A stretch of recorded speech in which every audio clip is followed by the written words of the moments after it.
नमस्कार, TV 20 news के इस बुलेटिन में आप सभी दर्शकों का स्वागत है।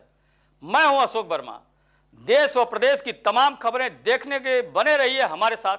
अब नजर डालते हैं खबरों की तरफ।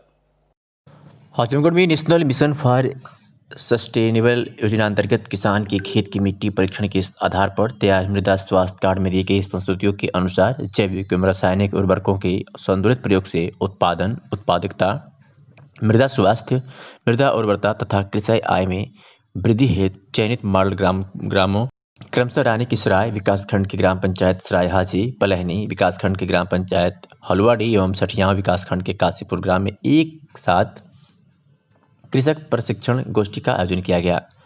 इस अवसर पर रानी की सराय मॉडल ग्राम सरायजी में कृषि विज्ञान केंद्र कोटवा के अध्यक्ष एवं वरिष्ठ वैज्ञानिक डॉक्टर के.एम. सिंह के द्वारा मृदा परीक्षण के आधार पर संतुलित उर्वरकों के प्रयोग की सलाह दी। Doctor A K. सिंह द्वारा कृषकों का सलाह दी गई कि संतुलित उर्वरकों के प्रयोग से एक तरफ जहाँ भूमि की उर्वरा शक्ति में सुधार होता है, वहीं अनावश्यक उर्वरकों के प्रयोग पर रोक लगती है, जिससे खेती की लागत में कमी आती है तथा उच्च गुणवत्ता का उत्पाद प्राप्त होता है, जिसका बाजार मूल्य सामान्य उत्पाद की अपेक्षा अधिक प्राप्त होता है। इसके साथ साथ अत्यधिक उर्वरकों के प्रयोग पर रोक लगने से पर्यावरण एवं मृदा का स्वास्थ्य भी अच्छा होता है। इस अवसर पर भूमि संरक्षण अधिकारी, खंड विकास अधिकारी रानी की सराय संगम सिंह के द्वारा कृषि विभाग एवं विकास खंड स्तर पर संचालित विभिन्न योजनाओं के बारे में विस्तार पूर्वक चर्चा की गई। कृषि विभाग द्वारा सॉइल हेल्थ कार्ड योजना के अंतर्गत आदर्श ग्रामों में आज कार्यक्रम का आयोजन किया गया, जिसमें किसान भाइयों को विशेष रूप से मृदा स्वास्थ्य कार्ड के आधार पर जो अपनी उर्वरक प्रयोग करने के बारे में जानकारी दी गई।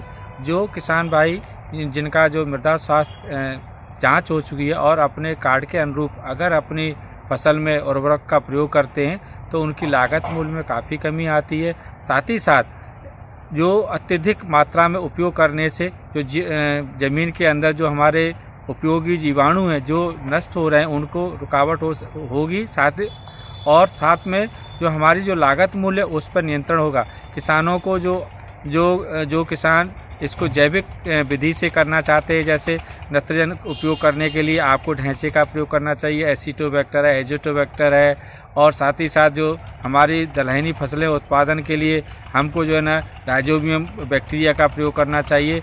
इसके अलावा जो हमारी फास्फेटिक फर्टिलाइजर्स हैं उसमें जो फास्फेटिका के नाम से जो जैव उर्वरक आता है उसका प्रयोग करना चाहिए। जो ज़मीन में हमारी फास्फोरस जो पड़ी रहती है उस फास्फोरस की घुलनशीलता को बढ़ाता है और उसको पौधों को उपलब्ध कराता है। ऐसे ही पोटास घुलनशील जैव आता है जो ज़मीन में पड़े हुए पोटास की उपलब्धता को बढ़ाता है। और किसान भाइयों को विशेष रूप से ये ध्यान देना है कि जो है हमें हमेशा जो हमारा जो मृदा स्वास्थ्य कार्ड दिया है उसके आधार पर प्रयोग करें और हमें अत्यधिक मात्रा में प्रयोग नहीं करना चाहिए।